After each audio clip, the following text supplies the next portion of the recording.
Ukraine has a new problem. And the fact is, the Americans do not appear to be very happy, and there is no love lost from Kyiv either.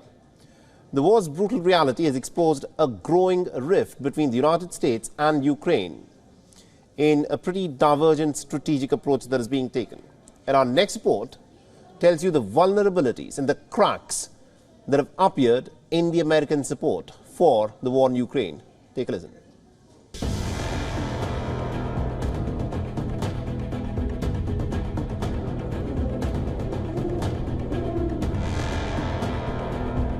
History is literally watching. History is watching. If the United States walks away, it will put Ukraine at risk. Europe is at risk. The free world will be at risk, emboldening others to do what they wish to do us harm. My message to President Putin, who I've known for a long time, is simple. We will not walk away.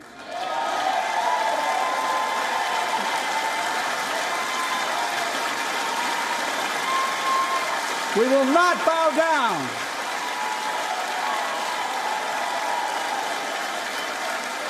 I will not bow down. U.S. President Joe Biden's defiance against Russia shining through in his State of the Union address. Biden repeatedly emphasized America's unwavering support for Ukraine. But beyond the hyperbole and the tough talk, the tensions are barely hidden.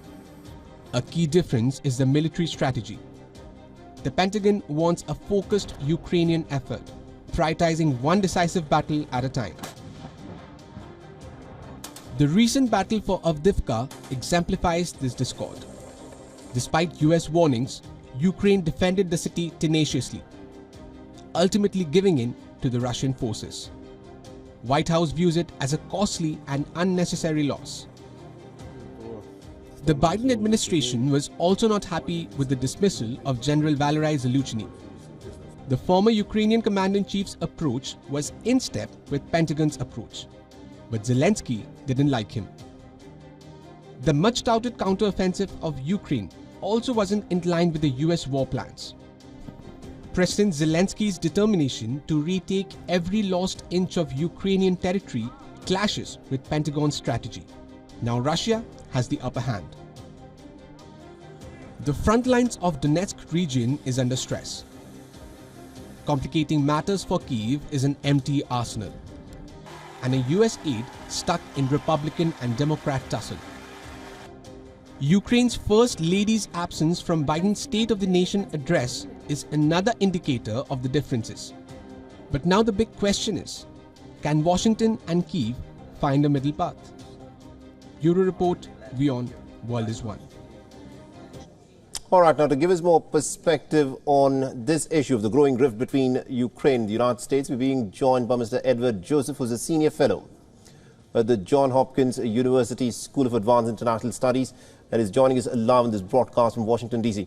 Now, Mr. Joseph, this is something that's been evident for quite some time. The United States has been making loud proclamations of support for Ukraine, but the fact is, from the beginning of this year, there is very little funding that's in fact gone from the United States to Ukraine in the war effort. And now the Ukrainians are in fact saying that more and more it appears to them that the American support is coming in the form of lip service than any concrete measures in helping Ukraine fight this war. First, Mohammed, good to be with you and your viewers.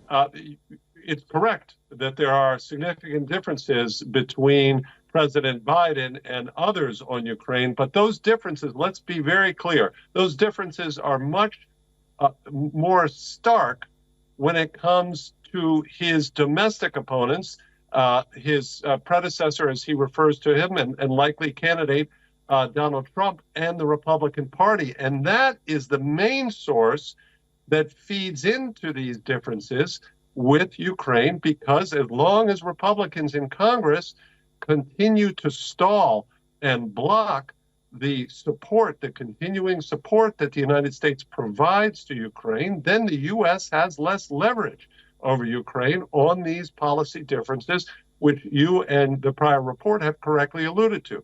There are some differences in strategy, some significant differences between Washington and Kyiv on the approach to the war. But the differences between President Biden and President Zelensky are minimal compared to the differences between President Biden and former President Trump. And that is where the real political battle and critical battle is being fought, is with Republicans in Congress who are blocking this aid and who are listening and following Donald Trump. Please. All right. Now, it's interesting that you point out that the differences between Joe Biden and Volodymyr Zelensky are minimal, but a lot of people would allude to the fact that Olena Zelenska, the First Lady of Ukraine, the wife of Volodymyr Zelensky, was in fact extended an invite to be present at the State of the Nation address of Joe Biden, but she turned down that invite by the United States. How is that being perceived in Washington? It's a signal. It's being perceived in Washington as a signal of this discontent. So there's no doubt about it. I'm not trying to say that there are no differences between Washington and Kyiv. There are, and they are significant. And the fact that the First Lady of Ukraine did not attend the State of the Union is an expression of that. The wider point, though, is that the differences that exist on strategy, and again, Washington wants Ukraine, Kyiv, to take a more defensive approach and to focus less on the grand ambition of recovering territory, and instead focus immediately on a defensive approach, preserving the territory that Russia is trying to retake. And of course, there is the difference noted in your report there with the dismissal of General Zaluzhny by President Zelensky. So there are differences. I don't want to minimize those, but it's the relative comparison here. Those differences pale in comparison to the differences between President Biden and former President Trump, and therefore the Republican Party that is slavishly loyal to Donald Trump and continues to block the critically needed aid, which would provide Washington with more leverage and more ability to convince President Zelensky to follow the approach recommended by the Biden administration. All right. Thank you very much indeed, Mr. Joseph, for joining us and getting us that perspective there from Washington, D.C. WION is now available in your country. Download the app now and get all the news on the move.